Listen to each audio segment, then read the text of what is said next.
Hola, Sid Roth aquí. Bienvenido a mi mundo, que es naturalmente sobrenatural. Pocos creyentes ahora entienden un pacto oriental. Como resultado, la mayoría de los creyentes de hoy mal entienden a Dios. Como resultado, muchos creyentes hoy dicen: Dios obra de manera misteriosa. ¿No has oído que dicen eso? Para los creyentes se supone que no es un misterio. Y algunas de las preguntas que le has hecho a Dios: Dios, ¿por qué sigo enfermo? Dios, ¿por qué mi tío murió de cáncer? Dios, ¿por qué estoy en pobreza? Estás a punto de tener la respuesta.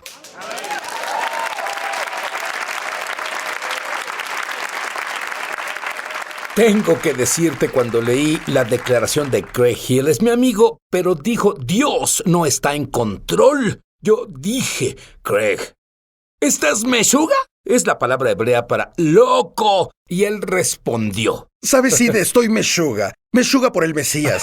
Todos tienen que estar meshuga por otra persona, así que prefiero estar meshuga por el Mesías. Pero, ¿sabes? Hablando de ese asunto, cuando digo que Dios no está en control, claro que no me refiero a que Dios no es todopoderoso. Pienso que Dios es todopoderoso. Dios es omnisciente, pero lo que creo que muchas personas confunden es la diferencia entre el concepto de soberanía y control. Creo que Dios es soberano, pero no está en control, y la razón es que el control implica usar tu poder para manipular a las personas y las circunstancias, para forzar un resultado deseado.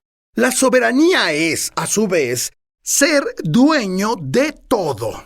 Pero trabajar a través de autoridad delegada, ofrecerle a las personas elecciones con consecuencias. Este sería el ejemplo obvio. Si Dios estuviera en control, leemos en la Biblia, su voluntad es que nadie perezca. Entonces nadie perecería, pero observamos que no es cierto. Claro. Las personas perecen. ¿Cómo puede ser? La respuesta es que Dios no está en control. Dios es soberano. Lo que eso significa es que Dios le ofrece a las personas opciones y hay consecuencias. Eso significa, por ejemplo, recibir a Jesús, el Mesías. Dios no obliga a nadie a hacerlo. Él no dice: voy a manipular y controlar y forzar. No. Él ofrece una elección. Él dice: esta es la vida, esto es la muerte, y es eterna, es tu elección. Es soberanía. Dios no está controlando todas las circunstancias. Verás, vemos que cosas horribles pasan. Vemos ahora que las personas son decapitadas. Las personas son asesinadas, son violadas, y terribles injusticias pasan. Lo único que debes hacer es tomar un periódico o ver las noticias y verás todo tipo de cosas pasando en esta tierra que son horribles. No es la voluntad de Dios, no es lo que Dios deseaba y quería. ¿Por qué pasa eso?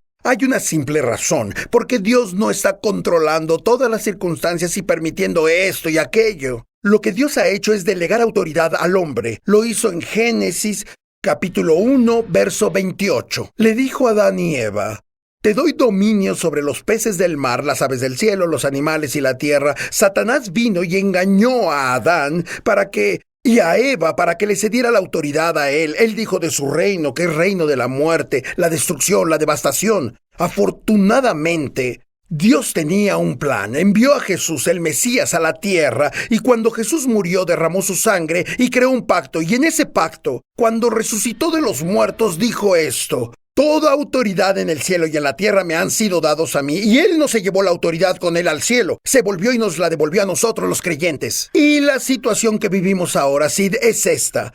Tenemos una asociación con Dios. Dios nos ha dado su autoridad delegada en esta tierra como creyentes por el pacto. Eso es lo que significa pacto. ¿Sabes qué me molesta, Craig? ¿Qué es, Sid? Que Dios es tan bueno, pero es mal entendido incluso entre sus propios hijos. Por ejemplo, cuando nos enfermamos y sabemos que Dios tiene la capacidad de sanarte y no has sanado, que un ser querido muere de cáncer, una parte de ti, una parte de tu mente dice: amo a Dios, pero tu corazón dice: Dios, me has decepcionado.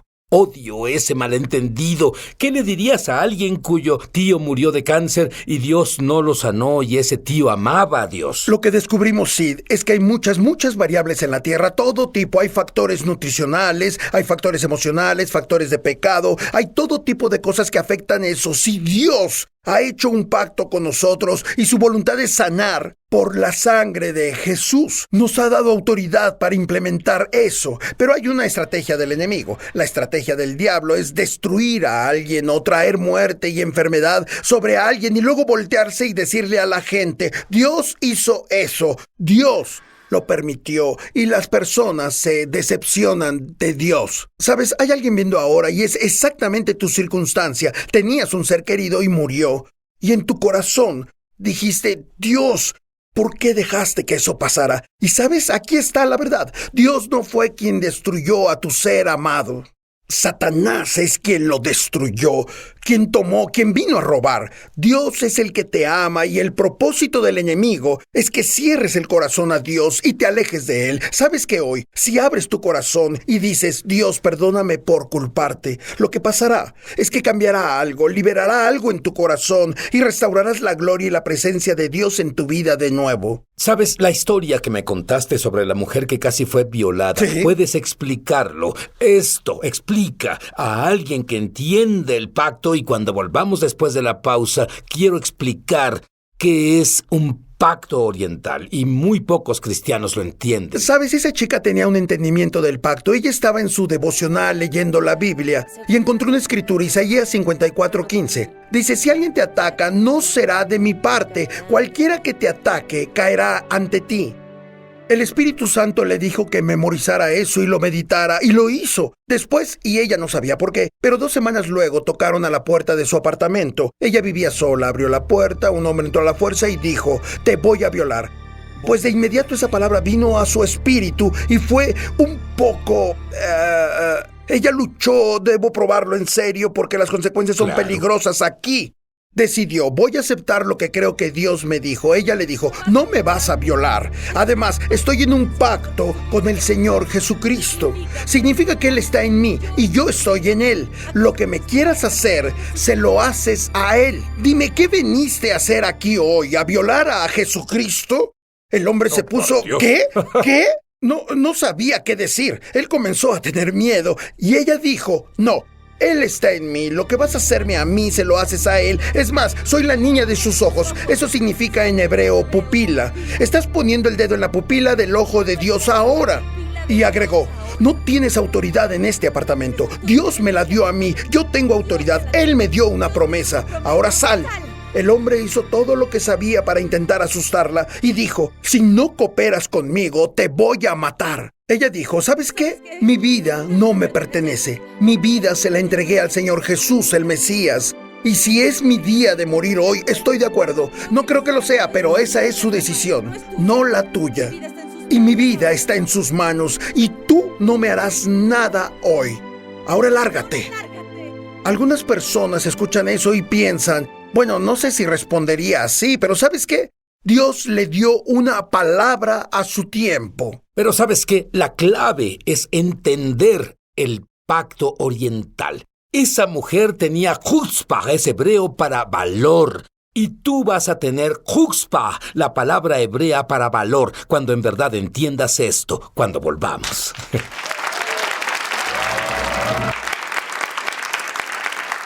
¿Qué dices de esto? Un día el Espíritu Santo te habla y dice, eres ajeno a mis pactos. Eso es lo que te ocurrió. ¿Qué pasó? Es exactamente lo que pasó, Sid. Estaba leyendo Efesios capítulo 2 y versos del 10 al 12, donde dice que las personas son ajenas al pacto, y el Espíritu Santo dijo, ese eres tú. Y dije, ¿a qué te refieres?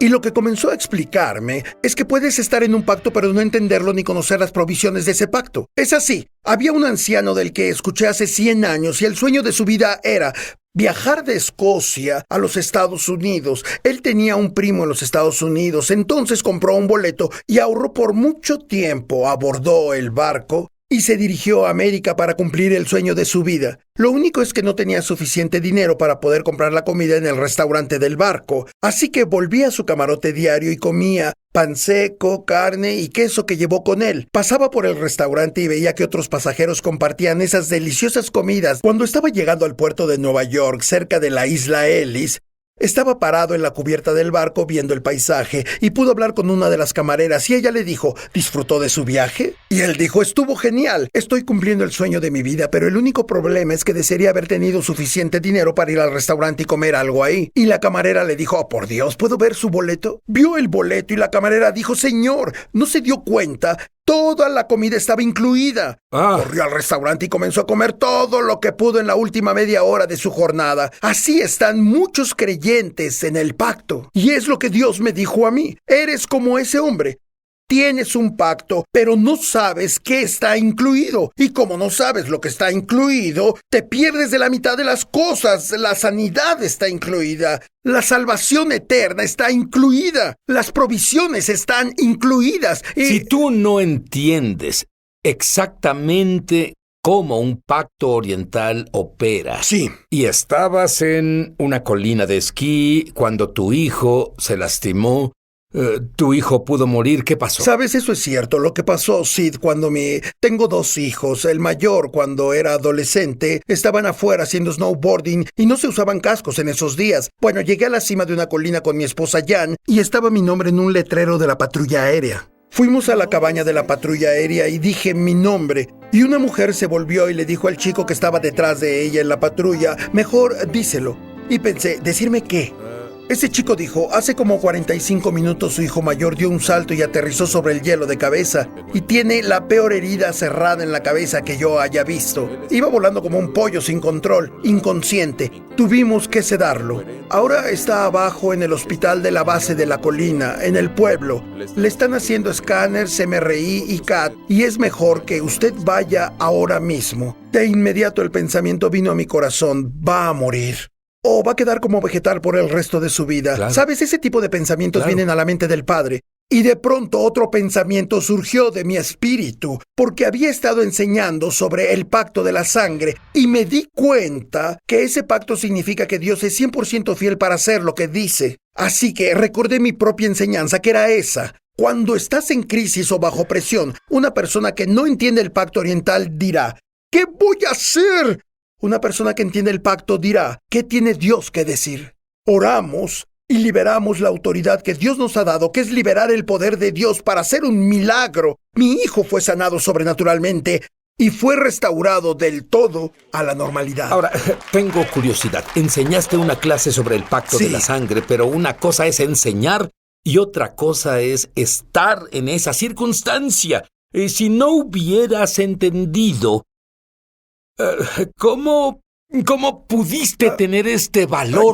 Yo creo, Sid, que hay 3 cosas que tienen que haber para que el pacto ayude a alguien. Número 1, debes estar en el pacto. Significa que debes ser nacido de nuevo. Tienes que haber recibido a Yeshua, Jesús, el Mesías, para que perdone tus pecados y luego estás en el pacto. Pero muchas personas están en el pacto. Pero la segunda cosa que debe aplicarse es conocer las provisiones del pacto. Si no, eres como el hombre del barco que no sabe qué tiene disponible. Si yo no supiera que la sanidad está disponible por la sangre de Yeshua, no hubiera sabido cómo liberar eso a mi hijo para que fuera sanado. Pero no solo tienes que saberlo. La tercera cosa es que debes saber que es suficientemente fuerte con confianza en tu corazón para aplicarlo en contra de los enemigos. Y en verdad fue... Si puedes conocer lo primero, conocer lo segundo, pero si no sabes cómo aplicarlo, si no tienes la confianza de que tienes la autoridad delegada, pero ahí es donde la mayoría de las personas lo pierden. No conocen la diferencia entre un pacto y un contrato. Cuando volvamos, conocerás la diferencia. Quiero que se clave en tu vida.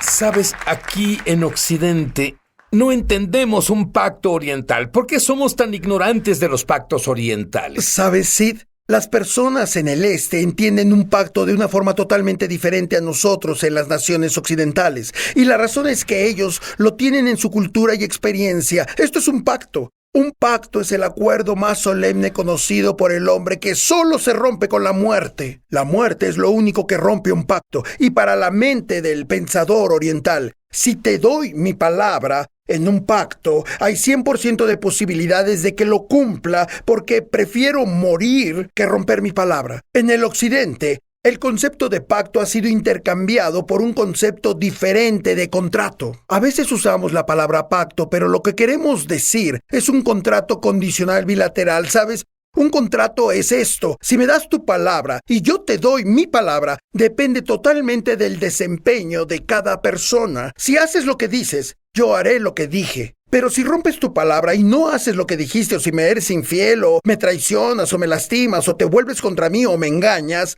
totalmente está justificado que termine mi relación contigo y me deshaga de ti. Ya no tengo que relacionarme contigo. O si acepto venderte algo, si no me das el dinero, yo no tengo que darte nada. Ese es un contrato. Un pacto, por otro lado, la mejor palabra, y vemos que se usa todo el tiempo en la Biblia, es promesa. Si te hago una promesa y luego digo, Sid, voy a hacer esto por ti, o voy a darte eso no depende para nada de lo que tú hagas o no hagas. Es 100% dependiente de mi integridad al guardar mi palabra. Y eso es un pacto. Muy bien, entiendo lo que dices ahora sobre el pacto. Sí. Pero, ¿qué me dices de alguien, ya que depende de Dios, no depende de nuestras obras, etcétera? Sí. ¿Qué hay de alguien que vive en pecado sin arrepentirse? ¿Dios está obligado a cumplir su pacto? Esto es lo que encontramos. Dios siempre es por ti. Dios nunca te dará la espalda. Él dijo en Hebreos 13:5, no te desampararé ni te dejaré. Es lo que Jesús dijo, siempre está de frente a ti. Pero luego leemos en Hebreos capítulo 10, verso 26.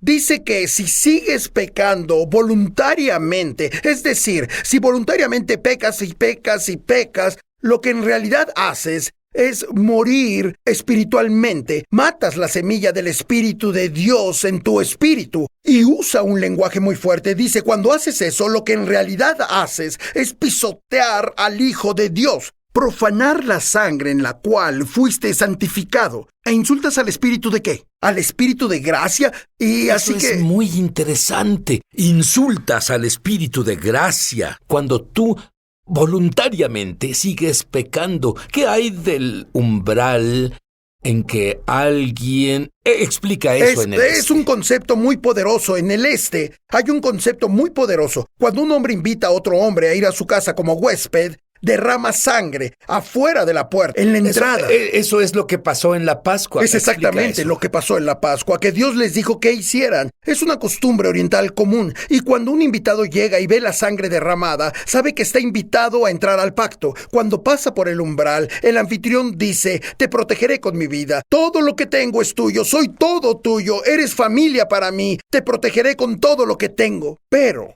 si ese invitado viene y pisa el umbral, pisa la sangre, lo que le dice al anfitrión es, rechazo tu oferta de protegerme, rechazo tu oferta de pacto, te escupo en la cara y muero para ti. Eres mi enemigo. Si haces eso, es mejor que traigas a tu ejército, porque el anfitrión te matará en ese momento. Es la misma imagen que usan en hebreo. Y no sabemos que esas imágenes están justo en la Biblia, pero cuando tú comprendes esas imágenes, puedes estar confiado en tu relación con el Dios vivo. No tiene que ser como la abuela de mi esposa solía siempre decir, Dios obra en maneras misteriosas. Claro que no. Dios obra exactamente de acuerdo a su palabra, pero déjame decirte otra cosa que es crítica. Puede haber alguien viéndonos ahora que diga, oh vaya, creo que ya hice eso. Tal vez cometí un pecado imperdonable, o tal vez soy uno que pisoteó la sangre. ¿Sabes cómo saberlo? ¿Sabes cómo saber si eres esa persona? Muy simple. Hebreos capítulo 6 dice, la persona que ha hecho eso es imposible restaurarla de nuevo para arrepentimiento. Lo que significa es que si te arrepientes y dices, Dios, quiero cambiar, quiero sanar mi vida, quiero que me liberes, estoy en esclavitud. Dios está ahí para ti. Él te sanará. No eres la persona que hizo eso. La persona que se separa de Dios y muere espiritualmente es la que no quiere conocer a Dios, la que no quiere tener nada que ver con Dios. Si nos estás viendo hoy, no eres tú. Sabes que Dios está por ti hoy. Si te arrepientes y dices, clamas al Señor y dices, Dios, ayúdame, Él estará ahí para ti y te salvará, sanará y bendecirá. Y tendrás conocimiento experiencial del Dios vivo. Eso es vida eterna. Y podrías tener conocimiento experiencial de Él. Haz a Jesús tu Señor, y si resbalaste un poco, no existe un poco, deshazte de ese poco, confiesa tus pecados, sé sano.